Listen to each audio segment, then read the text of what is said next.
வணக்கம். நீங்கள் இணைந்திருப்பது சமூகத்தின் மதிய நேர பிரதான செய்திகளோடு இணைந்து கொள்ளும் நான் டோரின் புஷ்பராஜா. விரிவான செய்திகளுக்குள் செல்வதற்கு முன்னதாக முதலில் தலைப்புச் செய்திகள். எரிபொருள் மின் விநியோகத்திற்கு எவ்வித பாதிப்பும் ஏற்படாது, அரசு அறிவிப்பு. இன்று வங்கி கணக்குகளுக்கு வரும் பணம் எஸ்பெசும பயனாளிகளுக்கு முக்கிய செய்தி. சர்வதேச ரீதியில் புகழ்பெற்ற அமைதிக்கான நடைபயணம் தம்புள்ளையில் ஆரம்பம். இலங்கையில் சட்டவிரோதமாக தங்கியிருந்த 50 வெளிநாட்டவர்கள் கைது. தீவக பாடசாலைகளின் கண்காணிப்பு கேள்விக்குறி. வலய கல்வி அலுவலகம் அசம்பந்தம். ஈரானுடனான போர் நிறுத்தத்தை நீடிக்க ட்ரம்ப் முடிவு. மசகு எண்ணெய் எரிவாயு விலையில் வீழ்ச்சி. பற்றி எரியும் வணிக நிறுவனங்கள், பல கடைகள் சேதம். கண்டியில் அதிகாலை பதற்றம். யாழில் மோட்டார் சைக்கிளும் லொரியும் மோதி கோர விபத்து. தந்தை மகன் பலியான சோகம். கல்முனை மருதமுனை உணவகங்களில் அதிரடி சோதனை. மனித நுகர்வுக்கு ஒவ்வாத உணவுகள் அளிப்பு. அவை எமது தலைப்பு செய்திகள். இனி தொடர்பான விரிவான செய்திகள். Fourth Monkey Connect coming soon. எரிபொருள் மற்றும் மின் விநியோகத்திற்கு எவ்வித பாதிப்பும் ஏற்படாது என வலுசக்தி துறைமுகங்கள் மற்றும் சிவில் விமான சேவைகள் அமைச்சர் அனுர கருணாதிலக தெரிவித்தார். வலுசக்தி அமைச்சின் காரியாலயத்தில் நேற்று அமைச்சுக்கான கடமைகளை பொறுப்பேற்றதன் பின்னர் ஊடகங்களுக்கு கரு தெரிவிக்கையில் மேற்கண்டவாறு குறிப்பிட்டார். அங்கு அவர் மேலும் தெரிவித்ததாவது, மத்திய கிழக்கில் நிலவும் மோதலுக்கு மத்தியில் வலுசக்தி கட்டமைப்பின் ஸ்திரத்தன்மையை உறுதிப்படுத்துவதற்குரிய நடவடிக்கைகள் எடுக்கப்பட்டுள்ளன. எரிபொருளுக்கான விலை மனு கோரல்கள் செய்யப்பட்டுள்ளன. பூகோள நெருக்கடிக்கு மத்தியில் எரிபொருள் விநியோகம் பாதிக்கப்பட வேண்டும், மின் விநியோகம் துண்டிக்கப்பட வேண்டும் என்றே எதிர்க்கட்சியினர் கருதுகிறார்கள். அதனால் தான் மக்கள் மத்தியில் அச்ச நிலையையும் தவறான நிலைப்பாட்டையும் ஏற்படுத்தியிருக்கிறார்கள். நிலக்கரி இறக்குமதி தொடர்பில் ஏதேனும் தகவல்கள் காணப்படுமாயின் பூரண அதிகாரமிக்க ஜனாதிபதி விசாரணை ஆணைக்குழுவில் எதிர்க்கட்சியினர் முறைப்பாடு அளிக்க முடியும். எரிபொருள் மற்றும் மின் விநியோகத்துக்கு எவ்வித பாதிப்பும் ஏற்படாது. நிலக்கரி குறித்து எதிர்க்கட்சியினர் குற்றச்சாட்டுகளை மாத்திரம் முன்வைக்கிறார்கள். ஆனால் ஆதாரத்துடன் உரிய தரப்பில் முறைப்பாடு அளிக்கப்படவில்லை என்றார். வீட்டி கேஷ் அண்ட் கரி வீட்டி சூப்பர் ஸ்டோரின் கல்யாணி அன்னபூரணி பிராண்டில் அன்றாட வாழ்க்கையின் அனைத்து பொருட்களையும் ஒரே இடத்தில் பெற்றுக்கொள்ள வீட்டி கேஷ் அண்ட் கரி பாரிஸின் லாட்சப்பல். ஹஸ்வசும நலத்திட்டத்தின் முதியோருக்கான ஏப்ரல் மாத கொடுப்பனவுகள் இன்று பயனாளர்களின் வங்கிக் கணக்குகளில் வைப்பீடு செய்யப்படும் என நலன்புரி நன்மைகள் சபை அறிவித்துள்ளது. இந்த திட்டத்தின் முதலாம் கட்டத்தின் கீழ் 70 வயதுக்கு மேற்பட்ட 6,17,406 பயனாளர்களுக்கு மொத்தமாக 3.07 பில்லியன் ரூபாய் வழங்கப்பட உள்ளது. இரண்டாம் கட்டத்தின் கீழ் 70 வயதுக்கு மேற்பட்ட 72,525 பயனாளர்களுக்கு 362.6 மில்லியன் ரூபாய் கொடுப்பனவாக வழங்கப்பட உள்ளது. பயனாளர்கள் தங்களது வங்கி கிளைகளுக்கு சென்று இந்த கொடுப்பனவுகளை பெற்றுக்கொள்ள முடியும். பண்டிகை கால செலவுகளை கருத்தில் கொண்டு இந்த நிதியை தாமதமின்றி வழங்க அரசாங்கம் நடவடிக்கை எடுத்துள்ளது. சர்வதேச ரீதியில் புகழ்பெற்று அமைதிக்கான நடைபயணம் அரசு அனுசரணையுடன் இன்று தம்புள்ளையில் ஆரம்பமாகியுள்ளது. இந்த பயணம் எதிர்வரும் ஏப்ரல் மாதம் 28ஆம் தேதி வரை தொடர்ச்சியாக இடம்பெறவுள்ளது. இன்று காலை 6:30 மணிக்கு இந்த அமைதி நடைபயணம் ஆரம்பமானது. கடந்த அக்டோபர் மாதம் அமெரிக்காவின் டெக்சாஸ் மாநிலத்திலிருந்து வாஷிங்டன் வரை 10 மாநிலங்களை கடந்து 110 நாட்களாக 200க்கும் மேற்பட்ட பௌத்த தேரர்கள் அமைதிக்காக மேற்கொண்ட நடைபயணம் முழு உலகின் கவனத்தையும் ஈர்த்திருந்தது. அந்த பயணமே தற்போது இலங்கையில் ஏஹி பசிஹோ அமைதி நடைபயணம் என்ற பெயரில் அரசு அனுசரணையுடன் நடத்த ஏற்பாடு செய்யப்பட்டுள்ளது. இதற்கமைய வியட்நாம் நாட்டை சேர்ந்த பன்னாகர தேரர் தலைமையிலான பௌத்த தேரர்கள் நேற்றைய தினம் நாட்டை வந்தடைந்தனர். இந்த அமைதி நடைபயணத்தில் ஆலோகா எனும் நாயும் தேரர்களுடன் இணைந்துள்ளது. இந்த நடைபயணம் இன்று மாத்தளை அலுவிகாரை வரை முன்னெடுக்கப்பட உள்ளது. வர்த்தக விசா மூலம் நாட்டிற்கு வருகை தந்து அவற்றின் காலாவதி திகதி முடிந்த பின்னரும் சட்டவிரோதமான முறையில் தங்கியிருந்து 50 வெளிநாட்டவர்கள் குடிமரபு மற்றும் குடியகழ்வு திணைக்களத்தின் விசாரணை பிரிவினரால் கைது செய்யப்பட்டனர். நேற்று பிற்பகல் இந்த கைது இடம்பெற்றுள்ளது. கைது செய்யப்பட்ட வெளிநாட்டவர்களில் 47 சீன பிரஜைகளும் 2 மலேசிய பிரஜைகளும் 1 இந்திய பிரஜையும் அடங்குகின்றனர். நீர்கொழும்பு பிரதேசத்தில் உள்ள வீடொன்றில் இவர்கள் தங்கியிருந்த போது குடிவரவு மற்றும் குடியல்வு திணைக்களத்தின் புலனாய்வு பிரிவினருக்கு கிடைத்த தகவலின் அடிப்படையில் குடிவரவு மற்றும் குடியல்வு கட்டுப்பாட்டாளர் நாயகத்தின் ஆலோசனையின் பெயரில் இந்த சுற்றிவளைப்பு முன்னெடுக்கப்பட்டு சந்தேக நபர்கள் கைது செய்யப்பட்டுள்ளனர். கைது செய்யப்பட்ட வெளிநாட்டவர்கள் வெளிசர தடுப்பு நிலையத்தில் வைக்கப்பட்டுள்ளதுடன் அவர்களை விரைவில் நாடு கடத்துவதற்கு நடவடிக்கை எடுக்கப்பட உள்ளது. தீவக பாடசாலைகளை கண்காணிப்பதற்காக அதிகாரிகள் செல்லும் கைஸ் வாகனம் 4 மாதங்களாக செயல்பாடின்றி காணப்படுவதாக குற்றச்சாட்டு எழுந்துள்ளது. தீவக பாடசாலைகளுக்காக வலய கல்வி அலுவலகத்திலிருந்து அதிகாரிகள் சென்று வருவதற்கு குறித்த வாகனம் பயன்பாட்டில் இருந்துள்ளது. ஆனால் வாகனத்தின் டயர்கள் சீரின்மை காரணமாக 4 மாத காலமாக குறித்த வாகனம் வலய கல்வி அலுவலகத்திலேயே தரித்து நிற்பதாகவும் தீவக பாடசாலைகளை வினைத்திறனாக செயல்படுத்துவதற்கு குறித்த வாகனம் பயன்பாட்டில் இல்லை எனவும் குற்றச்சாட்டு முன்வைக்கப்படுகிறது. குறித்த விடயம் தொடர்பில் தீவக வலய கல்வி பணிப்பாளரை தொடர்பு கொள்ள முயற்சித்த போதும் தொடர்பு கொள்ள முடியவில்லை. இந்நிலையில் மாகாண கல்வி பணிப்பாளர் தொடர்பு கொண்டு கேட்டபோது குறித்த வாகனம் பழுது தொடர்பில் தமக்கு அறிக்கை இடப்படவில்லை என தெரிவித்ததோடு அது தொடர்பில் தான் ஆராய்வதாகவும் தெரிவித்தார். தீவக வலய கல்வி அலுவலகத்தின் இந்த அசம்பந்தமான செயல்பாடு மக்களிடையே விசனத்தை ஏற்படுத்தியுள்ளது. ஈரானுடனான போர் நிறுத்தத்தை நீடிக்க உள்ளதாக அமெரிக்க ஜனாதிபதி டொனால்ட் ட்ரம்ப் தெரிவித்துள்ளார்.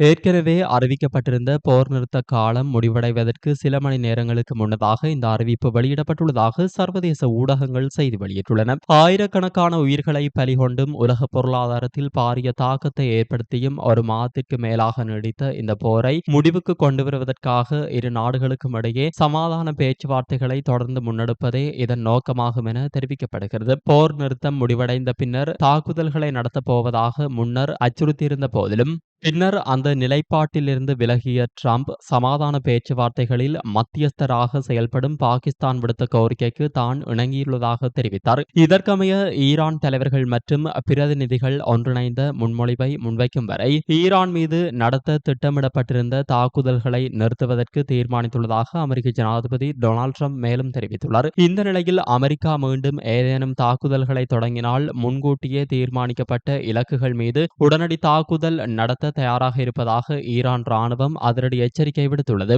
ஈரானின் காதம் அல் அன்பியா மத்திய தலைமையகத்தின் ஊடக பேச்சாளர் இப்ராஹிம் சோல்பஹாரி இந்த முக்கிய அறிவிப்பை வெளியிட்டுள்ளார். எங்கள் வலிமை மிக்க படைகள் நீண்ட காலமாகவே 100% தயார் நிலையில் உள்ளன. நாங்கள் எப்போதும் துப்பாக்கி விசையிலேயே கை வைத்துள்ளோம். ஈரான் இஸ்லாமிய குடியரசுக்கு எதிராக ஏதேனும் ஆக்கிரமிப்பு நடவடிக்கைகள் எடுக்கப்பட்டால் அதற்கு உடனடியாகவும் சக்தி வாய்ந்த முறையிலும் பதிலடி கொடுக்கப்படும் என எச்சரித்துள்ளார். இந்த மோதல் போக்கு பிராந்தியத்தில் பெரும் போர் மேகங்களை சூழச் செய்துள்ளது. மத்திய கிழக்கு பிராந்தியத்தில் நிலவி வரும் தீவிர போர் பதற்றங்களுக்கு மத்தியிலும் உலகளாவிய எரிசக்தி சந்தையில் மசகு எண்ணெய் மற்றும் இயற்கை எரிவாயுவின் விலை இன்று மேலும் வீழ்ச்சியை சந்தித்துள்ளது. சர்வதேச சந்தை நிலவரங்களின்படி WTI ரக மசகு எண்ணெய் பீப்பாய் ஒன்றின் விலை 89.39 அமெரிக்க டாலராக வீழ்ச்சியடைந்துள்ளது. அதேவேளை சர்வதேச ரீதியில் அதிகம் பயன்படுத்தப்படும் பிரெண்ட் ரக மசகு எண்ணெய் பீப்பாய் ஒன்றின் விலை 98.32 அமெரிக்க டாலராக நிலவுகிறது. மசகு எண்ணெயை போன்றே இயற்கை எரிவாயுவின் விலையிலும் இன்று சரிவு பதிவாகியுள்ளது. சந்தை தரவுகளின்படி இதன் விலை 2.68 அமெரிக்க டாலராக வீழ்ச்சியடைந்துள்ளது. டித்வா சூறாவளியால் இலங்கையில் அண்மையில் ஏற்பட்ட பாதிப்புகளை தொடர்ந்து மறுசீரமைப்பு மற்றும் மீட்புப் பணிகளுக்காக பிலிப்பைன்ஸ் அரசாங்கம் $1,00,000 நிதியுதவியாக வழங்கியுள்ளது. இந்த நிதியுதவியை இலங்கையில் உள்ள பிலிப்பைன்ஸ் தூதுவர் நினா பி கெய்ங்லேட் விவகார அமைச்சர் விஜிதஹேரத்திடம் உத்தியோகபூர்வமாக கையளித்தார். இது தொடர்பாக வெளிவிவகார அமைச்சர் விஜிதஹேரத் தனது எக்ஸ் தளத்தில் பதிவொன்றை இட்டுள்ளார். அதில் கடினமான இந்த மீட்பு பணிகள் முன்னெடுக்கப்பட்டு வரும் தருணத்தில் பிலிப்பைன்ஸ் அரசாங்கமும் அந்நாட்டு மக்களும் இலங்கைக்கு வழங்கிய ஆதரவிற்கும் காட்டிய ஒற்றுமைக்கும் தனது மனமார்ந்த நன்றிகளை தெரிவிப்பதாக குறிப்பிட்டுள்ளார். இந்த நிதியுதவியானது சூறாவளியால் பாதிக்கப்பட்ட பகுதிகளில் மேற்கொள்ளப்படும் கட்டுமான பணிகளுக்கும் மக்களின் வாழ்வாதாரத்தை மேம்படுத்தும் முயற்சிகளுக்கும் பெரும் பக்கபலமாக அமையும் என எதிர்பார்க்கப்படுகிறது. கண்டி மெனிகின்னா நகர மையத்தில் அமைந்துள்ள 4 மாடி கட்டிட வர்த்தக வளாகத்தில் இன்று அதிகாலை திடீரென ஏற்பட்டு தீ விபத்தால் பல கடைகள் சேதமடைந்துள்ளன. இந்த தீ விபத்தில் துணிக்கடை, வீட்டு உபகரணங்கள் விற்பனை செய்யும் கடை மற்றும் காலணிகள் விற்பனை செய்யும் கடை உள்ளிட்ட வணிக நிறுவனங்களுக்கும் பெரும் சேதம் ஏற்பட்டதாக தகவல்கள் தெரிவிக்கின்றன. தீ பரவிய காரணம் இதுவரை உறுதியாக தெரியவில்லை. சம்பவ இடத்திற்கு விரைந்த தீயணைப்பு படையினர் தீயை கட்டுப்படுத்த நடவடிக்கை எடுத்துள்ளனர். உயிரிழப்பு அல்லது காயம் தொடர்பான தகவல்கள் இதுவரை வெளியாகவில்லை. மேலும் இச்சம்பவம் தொடர்பில் போலீசார் விசாரணைகளை முன்னெடுத்து வருகின்றனர். யாழ்ப்பாணம் பலாலி வீதியின் உரும்பிராய் சந்தையில் பலாலி நோக்கி சென்று மோட்டார் சைக்கிள் எதிரே வந்த லொரியுடன் மோதி விபத்துக்குள்ளானதில் 2 உயிரிழந்துள்ளனர். இச்சம்பவம் இன்று அதிகாலை இடம்பெற்றுள்ளது. இந்த விபத்தில் படுகாயமடைந்த 23 மற்றும் 64 வயதுடைய ஏழாலை பகுதியைச் சேர்ந்த இருவர் யாழ்ப்பாணம் வைத்தியசாலையில் அனுமதிக்கப்பட்ட பின்னர் உயிரிழந்துள்ளனர். விபத்தில் தந்தையும் மகனுமே உயிரிழந்துள்ளதாக போலீசார் தெரிவித்தனர். இதேவேளை லோரி சாரதி கைது செய்யப்பட்டுள்ளார். இவர்களின் உடலங்கள் யாழ்ப்பாணம் போதனா மருத்துவமனையில் வைக்கப்பட்டுள்ளன. சம்பவம் தொடர்பில் கோப்பாய் போலீசார் விசாரணைகளை மேற்கொண்டு வருகின்றனர். அம்பாறையில் தனது கோழிக்கடையை சுத்தம் செய்யும் போது மின்கசிவு ஏற்பட்டு மின்சாரம் தாக்கி உயிரிழந்த குடும்பஸ்தரின் சடலம் மரண விசாரணையின் பின்னர் உறவினர்களிடம் கையளிக்கப்பட்டுள்ளது. சம்மாந்துறை போலீஸ் பிரிவிற்குட்பட்ட மல்கம்பட்டி வீதியில் நேற்று குறித்த சம்பவம் இடம்பெற்றுள்ளது. மின்சாரம் தாக்கிய பின் அயலவர்களால் உடனடியாக சம்மாந்துறை ஆதார வைத்தியசாலைக்கு கொண்டு சென்ற நிலையில் மதியம் அவர் சிகிச்சை பலனின்றி உயிரிழந்தார். மலையடி கிராமம் சம்மாந்துறை முகவரியைச் சேர்ந்த 42 வயதுடைய கலந்தர் லெப்பை ரமீஸ் என்ற குடும்பஸ்தரே இவ்வாறு உயிரிழந்தவர் ஆவார். மேலும் சம்மாந்துறை நீதிமன்ற நீதவான் நூர்டீன் முகமட் சர்ஜூன் கட்டளையின் பிரகாரம் மரண விசாரணை அதிகாரி அப்துல் ஹமீட் அல் ஜவாஹிர் சம்பவ இடத்திற்கு சென்று மரண விசாரணை மேற்கொண்ட பின்னர் மின்சாரம் தாக்கிய அதிர்ச்சியில் மரணம் சம்பவித்துள்ளதாக குறிப்பிட்டு சடலம் நேற்று மாலை உறவினர்களிடம் கையளிக்கப்பட்டுள்ளது. சம்பவம் தொடர்பில் மேலதிக விசாரணைகளை சம்மாந்துறை போலீசார் மேற்கொண்டு வருகின்றனர். கல்முனை பிராந்திய உணவகங்களின் ஊடாக பொதுமக்களுக்கு சுகாதாரமான மற்றும் தரமான உணவுகளை பெற்றுக் கொடுக்கும் நோக்கில் சகல உணவகங்கள் மற்றும் உணவு கையாளும் நிறுவனங்களும் திடீர் சோதனைக்கு உட்படுத்தப்பட்டது. கல்முனை பிராந்திய சுகாதார சேவைகள் பணிப்பாளர் வைத்திய கலாநிதி திருமதி சஹீலா இசடின் ஆலோசனையின் பிரகாரம் கல்முனை தெற்கு சுகாதார வைத்திய அதிகாரி டாக்டர் சரப்டின் வழிகாட்டலில் கடந்த திங்கட்கிழமை இரவு முதல் தொடர்ச்சியாக கல்முனை மற்றும் மருதமுனை பிரதேசங்களில் இரவு நேர உணவகங்கள் மற்றும் உணவு கையாளும் நிறுவனங்கள் அதிரடி சோதனைக்குட்படுத்தப்பட்டன. இதன்போது உணவகங்களின் சமையல் அறைகள், களஞ்சிய அறைகள் மற்றும் உணவு தயாரிக்கப்படும் பரிமாறப்படும் இடங்கள் விரிவாக ஆய்வு செய்யப்பட்டன. அத்துடன் மனித நுகர்வுக்கு ஒவ்வாத மற்றும் சுகாதார சீர்களுடன் காணப்பட்ட பெருமளவிலான உணவுகள் கைப்பற்றப்பட்டு அளிக்கப்பட்டன. இதேவேளை மிகவும் மோசமான நிலையில் காணப்பட்ட 3 உணவக உரிமையாளர்களுக்கு எதிராக சட்ட நடவடிக்கை மேற்கொள்ளப்பட்டதுடன் உணவக உரிமையாளர்கள் மற்றும் பணியாளர்களுக்கு உணவு தயாரிப்பு முறைகள், களஞ்சியப்படுத்தல் மற்றும் தூய்மை பேணுதல் குறித்து ஆலோசனைகளும் வழங்கப்பட்டன. யாழ்ப்பாணத்தில் அதிஉயர்ந்த மற்றும் நவீன வசதிகளுடனான டில்கோ ப்ளூ ஓஷன் நிறுவனத்தின் மூலம் வழங்கும் யாழ் ராயல் பேலஸ். பிரபல போதைப்பொருள் கடத்தல்காரரான லொக்குப்பட்டி என்பவரின் நிதி விவகாரங்களை கையாண்டதாக கூறப்படும் பூசகரின் வங்கிக் கணக்குகள் குறித்து மேலதிக விசாரணைகளை முன்னெடுத்து வருவதாக குற்றப்புலனாய்வு திணைக்களம் கொழும்பு நீதிவான் நீதிமன்றத்திற்கு அறிவித்துள்ளது. கந்தர பிரதேசத்தைச் சேர்ந்த தினேஷ்குமார் எனும் பூசகரின் வங்கி கணக்குகள் குறித்தே இவ்வாறு விசாரணைகள் ஆரம்பிக்கப்பட்டுள்ளது. இந்த சம்பவம் தொடர்பான முறைப்பாடு நேற்று கொழும்பு மேலதிக நீதவான் அசங்க எஸ் போதரகம முன்னிலையில் விசாரணைக்கு எடுத்துக் கொள்ளப்பட்டது. இதன்போது குற்றப்புலனாய்வு திணைக்களத்தின் சட்டவிரோத சொத்து விசாரணை பிரிவின் அதிகாரிகள் நீதிமன்றத்தில் கருத்தெடுக்கையில் விளக்கமறியலில் வைக்கப்பட்டுள்ள சந்தேக நபர் லொக்குப்பட்டி என்பவருடன் நெருங்கிய தொடர்பை பேணியுள்ளதாகவும் அவர் சட்டவிரோதமான முறையில் ஈட்டிய பணத்தை செலவை செய்யும் நடவடிக்கைகள் ஈடுபட்டுள்ளதாகவும் விசாரணைகளில் தெரியவந்துள்ளதாக போலீசார் தெரிவித்தனர். இதேவேளை முன்வைக்கப்பட்ட சமர்ப்பணங்களை பரிசீலித்த நீதவான் இதுகுறித்து மேலதிக விசாரணைகளை முன்னெடுத்து அதன் முன்னேற்றத்தை நீதிமன்றத்திற்கு அறிக்கையிடுமாறு குற்றப்புலனாய்வு திணைக்களத்தின் சட்டவிரோத சொத்து விசாரணை பிரிவிற்கு உத்தரவிட்டார். 2026 ஆண்டுக்கான அரசு விசா உற்சவத்தின் உத்தியோகபூர்வ நிகழ்ச்சி நிரலை அரசு நிர்வாகம், மாகாண சபைகள் மற்றும் உள்ளூராட்சி அமைச்சு வெளியிட்டுள்ளது.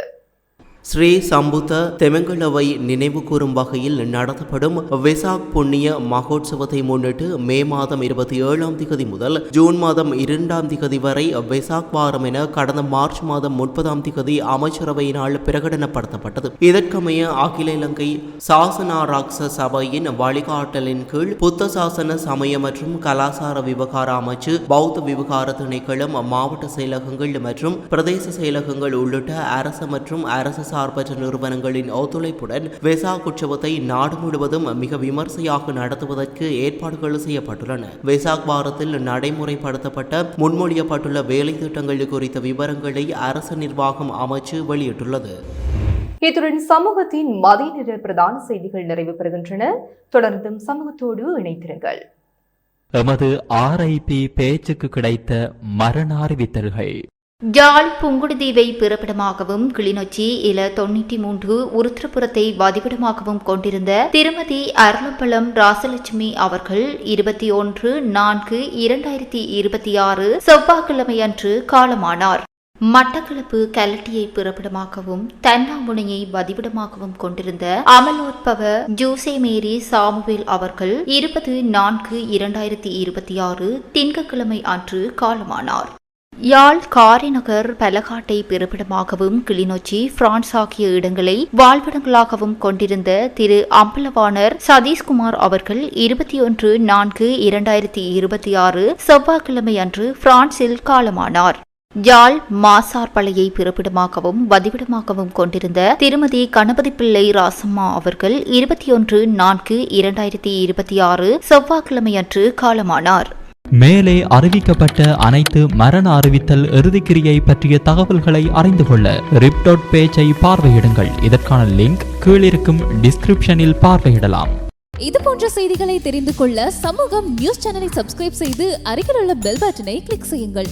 மேலும் இது போன்ற செய்திகளை உடனுக்குடன் தெரிந்து கொள்ள சமூகமீடியா.com என்ற இணையதளத்தின் வாயிலாகவும் எங்களுடன் இணைந்திருங்கள்.